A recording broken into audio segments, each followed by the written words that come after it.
Hello and welcome. Lockdowns, travel restrictions, and fear has decimated the tourism industry as COVID-19 became a global pandemic.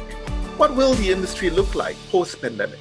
A return to normal, or has it been changed forever? I'm Jonathan Peeris, and I'm one of the producers on CNA's Money Mind. On this podcast, we are looking at the 5 things that will define the future of tourism post-COVID-19. I speak to 2 companies that have had to think outside the box due to the pandemic and the resulting drastic plunge in tourism numbers. We have Dr. Cheng Haur, Deputy CEO of Wildlife Reserve Singapore, which runs the Singapore Zoo, the Night Safari, River Safari, and Jurong Bird Park, and the CEO of popular nightclub Zouk, Mr. Andrew Lee. Guys, welcome to the show. Thank you, Jonathan. Hi, Jonathan. Thank you for having me. I also had the opportunity to catch up with the Chief Technology Officer of the Singapore Tourism Board, Quek, Choon, and I'd like to start with you, Choon. This is an unprecedented time for the tourism sector. Numbers are down all over the world. Some are looking to technology as a lifeline to survive the crisis. Of course, digital transformation was already going on in the pre-COVID era. How do you see us coming out of the crisis in terms of tourism as we know it? Has it been forever changed due to the pandemic? Hi, Jonathan. Thanks for that question. I think realistically, travel will never be the same again. I think even for the very limited amount of business travel that's allowed now, people are extremely concerned about safety. So I think that is going to continue even after the COVID situation has died down. We're also looking at things such as real-time monitoring of tourism establishments to help improve crowd control. So for example, in a large attraction, you might have a situation where at one part of the attraction, there's a little bit more of a crowd. Can we use real-time solutions and say perhaps offer a discount at another part of the attraction to divert some of the traffic over there? The last one will be about raising cleanliness and hygiene standards through new solutions. I think in the last few months, you have seen a number of new tech come out, such as ultraviolet light robots that can automatically sweep a room and kill viruses and so on. We're looking very closely at these types of solutions that can help us create a more clean and hygiene environment. So I guess the first thing we have to accept about the future of tourism is COVID-19 safety measures are here to stay. Sadly, we're not going back to a world without social distancing or hand sanitizing or even wearing masks. Travel restrictions are still in place, and it doesn't look like the tourists are going to be arriving anytime soon. Now, this has led to the rise of virtual tourism. Tourist attractions around the world, from the Great Wall of China to the Louvre Museum in Paris, now offer virtual tours. Even here in Singapore, attractions that didn't previously have such offerings, like the Singapore Zoo, have introduced a new virtual experience to entice customers. Here's an excerpt. Good afternoon, everybody. Thank you for joining us here today, and hello from the wild side. This beautiful lady on my left, her name is Gambe. Now, she's 31 years old this year. If you'd like to see more and learn more about our animals, you can head on down to wrs.com.sg. So, Dr. Cheng, tell us more about the virtual initiative from the Singapore Zoo. Well, running a zoo is really about connecting people with wildlife, with animals, and the traditional way of doing it is actually, obviously, welcoming people to come into our parks. The very first virtual program we have set up is called the Hello from the Wild Side. So essentially, we just allow a few people to call in to book a time, and they can pick the species. So some of those species would be like, mole, the capybara from River Safari, some penguins and whatnot. So when people call in, then the carekeeper of those animals would then be answering some questions, interacting, do a bit of a presentation, telling people about, what the animals do, what they like, how they're taken care of, and then interacting with the visitors and allowing the animals to show some of their natural behaviors. Very much like the sort of things visitors would get when they come to our zoo. Now, of course, you ran this program during the circuit breaker, but you've shared with me that the response was so overwhelming that you're going to continue the program even though now we're in phase 2 and physical visits to the park are allowed. Do you see virtual tourism such as this eventually replacing the traditional experience? We see that it's a good complement. What we'll do is that we're obviously exploring different programs, different options based on the feedback. We've been quite adaptive in how we were pushing out these programs. Our core products will always be, wanting people to physically come to our parks. It's more than just, coming close to having close encounter with the animals. It really is the whole package of being in the outdoor, enjoying the sunshine, enjoying the breeze, being immersed in the tropical rainforest. While you are there, you encounter all different type of animals. So that's the best thing. Nothing beats physically coming to a zoo.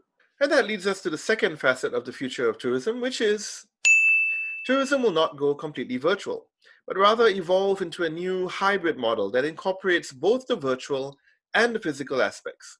Andrew, let me get you into the conversation now. So during the circuit breaker, Zouk, like all the clubs, had to close, but people still need to party.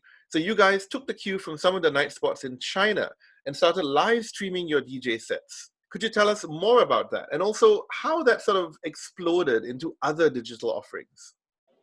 Yeah, so actually just even before the circuit breaker happened, we actually did a partnership with Razer.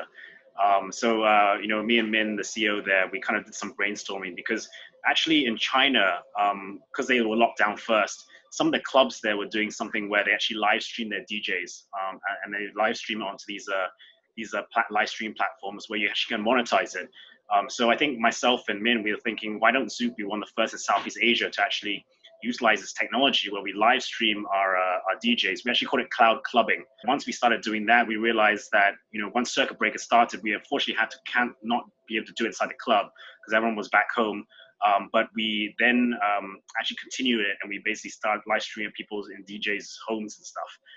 And then we actually then continued that as well, and we actually made it more into a kind of a 360 lifestyle portfolio. So we actually had some segments where we're doing interviews with some of our staff, interviews with DJs.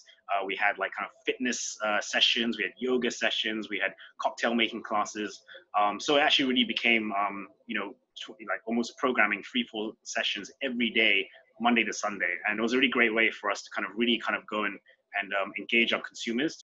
And in the process of doing these virtual initiatives, you guys also discovered new competencies that are not commonly associated with your brand, right?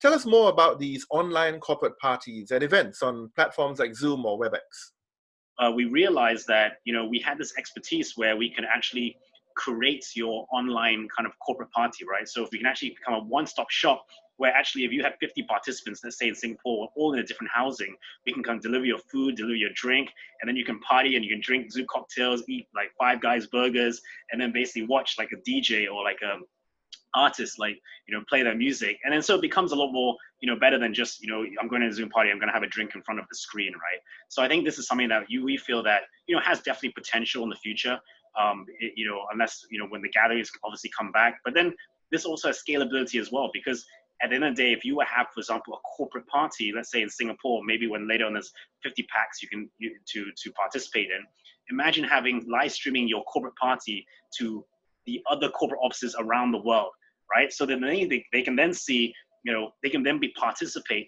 in this kind of corporate party, and then you can have like your LED screen, with people from different around the world kind of saying cheers and stuff. So I think there is definitely there's definitely a potential there where you can kind of mold that online, offline experience.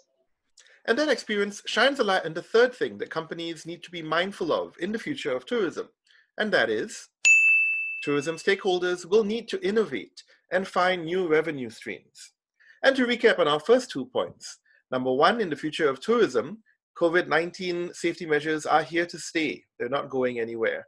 And number two, it will not all be virtual experiences.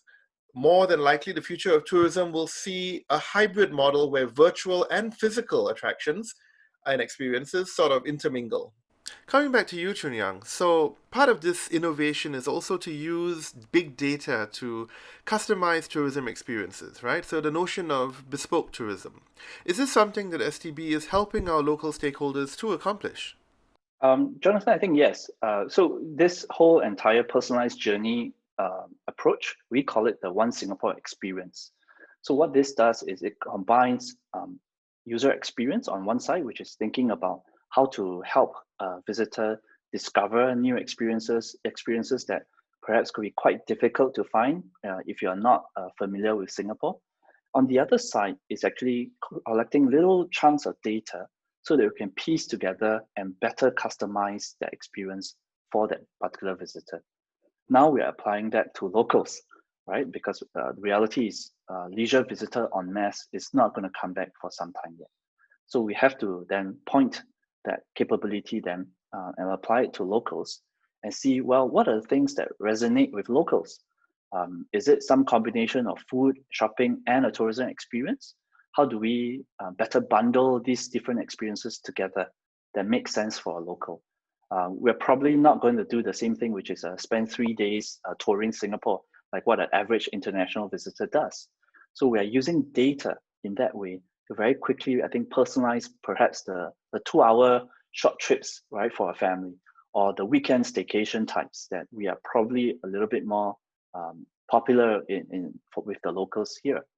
So that's where I think we want to apply this technology.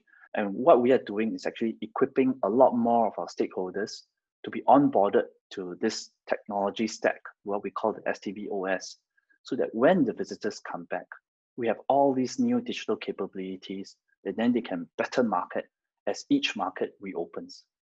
And that brings us to the fourth trend in the future of tourism, which is bespoke tourism will be the norm rather than the exception. Is that something that you guys are looking at wildlife reserves, Dr. Cheng? Yes, it is. The hello from the wild side, they were live, so they're quite bespoke. Actually, the keeper was there answering the caller's question right there and there. And as we explore further along, one of the things we might be able to do is do a bit of a virtual tour. That, for example, back of house tour. I mentioned one of them earlier is about getting up close to the elephants. So this is one of the things virtually we were exploring this. Physically, people can come to back of house tours and have seeing things that normal visitors would not see in the front of house, how we take care of the animals. So we can put this on virtually as well. And now with some of the cameras, and it's quite possible that you might get even closer, more magnified view of the animals than you could actually get. You might not even be able to get that if you were to visit us physically. Now, according to a report from Fitch Solutions, virtual tourism has also opened the doors to new demographics of customers that tourism operators may not currently have on their radar. They highlighted two groups in particular, the baby boomers and students. Now, the baby boomers are older. They may not have the stamina to walk the Great Wall of China or the impetus to go for a walkabout in Australia, but now they can do so from the comfort of their living room. The second group are education e-tours for students who would be able to visit these attractions at a fraction of the cost that it takes to bring the entire class for a field trip. Dr. Cheng, with regards to students and education, what inroads has WRS made in this regard? Traditionally, we have welcomed hundreds of thousands of school students into our parks. That make a lot of sense. We would think of our parks as a bit of an outdoor classroom that people can learn being immersed in the outdoor setting. So with this, the COVID-19, all the school visit program has been cancelled until next year. So straight away, and during circuit breaker, we've converted them whole scale into education programs. And this was something we weren't thinking of before. So it's turned out very, very well. And the educators have been very creative. We've been able to make use of video footages so that, if you can imagine, you are now primary school student, you are sitting in your hall and you're looking at this big screen, and our educators will be telling them that, come, we're visiting the zoo. And then we'll be showing them a video of one of our exhibits, for example, fragile forest. They'll be encountering different animals. We're pointing out to them what animals they are. And the whole thing is very interactive. Now, Andrew, for you guys, for Zouk, the new demographic was to look beyond Singapore into international customers. Is that right? 100%. I personally believe that it's going to be a permanent thing. I think one of the things that we're looking at actually is really kind of seeing how we can live stream the club even when it reopens, right? So, I think how to future-proof that into that COVID area, I guess, is really to install cameras in different aspects of the club. What we want to do is want to make sure that, let's say we have like a big DJ here, and you have your people from around the world, and they want to see that DJ and they want to know what Zouk is like, and because we're such a national emblem here, they can actually experience a little bit of what Zouk is like with these big DJs, and then say, wow, and then when I go to Singapore, I definitely want to check out this club. And that brings us to the end of the 5 things about the future of tourism. Just to recap, number 1, COVID safety measures are here to stay. Number 2, tourism will not go completely virtual, but rather a new hybrid model will develop. Number 3, tourism stakeholders will need to innovate and find new revenue streams. Number 4, bespoke tourism will be the norm rather than the exception. And number 5, virtual tourism opens the doors to new demographics of customers. I've been speaking with Dr. Cheng Haur, Deputy CEO of Wildlife Reserve Singapore, Andrew Lee, CEO of Zouk Group, and Quek Chief Technology Officer of the Singapore Tourism Board. Thank you all for joining me today, and thank you for listening to the 5 Things You Need to Know podcast by CNA's MoneyMind team. Tell your friends about us on social media, and catch us again next time. Goodbye for now.